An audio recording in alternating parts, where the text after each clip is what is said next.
دو international خبریں بھی ہیں. ایک ہے باڈی ایران انٹرنیشنل.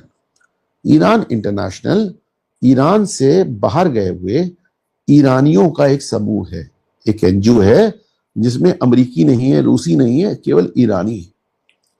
انہوں نے ابھی جو رپورٹ جاری کی وہ خطرناک ہے, کیونکہ ہم لوگوں کو بتایا جا رہا ہے, ایران سرکار بتا رہی ہے کہ صاحب 700-800 لوگ مر گئے تہران کے پردرشن میں اور پورے دیش کے پردرشن میں.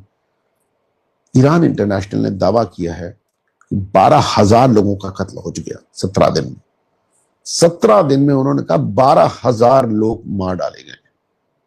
اگر ایسا ہے تو یہ تو چین کے تھینامن چوک سے بھی زیادہ ہے, اور بوال بڑھتا جا رہا ہے, بڑھتا ہی جا رہا ہے. لوگ شاہ پہلوی کو واپس چاہتے ہیں, ان کے لڑکے کو واپس چاہتے ہیں. ایران بھی دباؤ میں آ رہا ہے.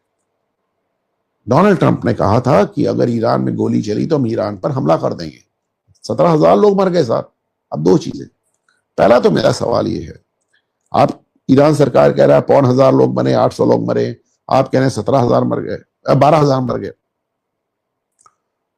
آپ نے سورا بھاسکر سے لے کے, رانا ایوب سے لے کے, جاوید اختر سے لے کے, سائمہ سے لے کر, عارفہ خانم سے لے کر, راہل گاندھی سے لے کے, پرینکا واڈرا سے لے کر, اویسی سے لے کر, کانگریس سے لے کر, لیفٹ سے لے کر, سماجوادیوں سے لے کر, کسی کو اس پہ دکھ جتاتے دیکھا؟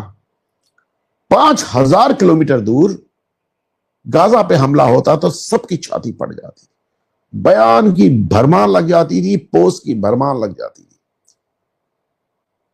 یہاں پڑوس میں آپ کے ایران میں, جو آپ کا پرانا متر رہا ہے, جس سے آپ ابھی بھی سودا کر رہے ہیں, ٹرمپ نے ابھی کہا ہے کہ جو ایران سے سودا کرے گا ہم اس پہ ٹیرف لگائیں گے. ہم ابھی بھی سودا کر رہے ہیں. اس ایران کی کسی کو فرق نہیں. کیوں نہیں فرق ہے؟ 1,000 مارے گئے تو 12,000 مارے گئے تو اس کی فرق اس لیے نہیں ہے کیونکہ وہاں مارنے والا بھی مسلمان ہے, مرنے والا بھی مسلمان. تو جب سعودی عرب یمن پہ حملہ کرتا ہے تو کسی کو فرق نہیں. جب ایران عراق پہ حملہ کرتا ہے تو کسی کو فرق نہیں. جب خامنئی اپنے ہی لوگوں کو مارتے ہیں تو کسی کو فرق نہیں. جب بشر اپنے ہی لوگوں کو مارتا تھا, جب زولانی اپنے لوگوں کو مار رہا ہے تو کسی کو فرق نہیں. جب پاکستان افغانیوں کو مارتا ہے تو کسی کو فرق نہیں. جب پاکستان بلوچ کو مارتا ہے, پشتون کو مارتا ہے تو کسی کو فرق نہیں. اسرائیل والا معاملہ اس لیے کشٹ دیتا ہے کیونکہ مارنے والا یہودی.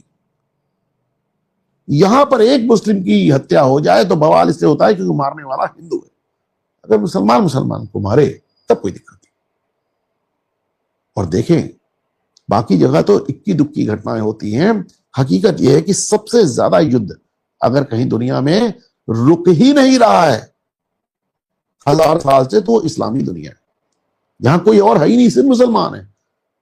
غالب نے ایک شعر کہا تھا, جبکہ تم من نہیں کوئی موجود پھر یہ ہنگامہ ہے خدا کیا ہے.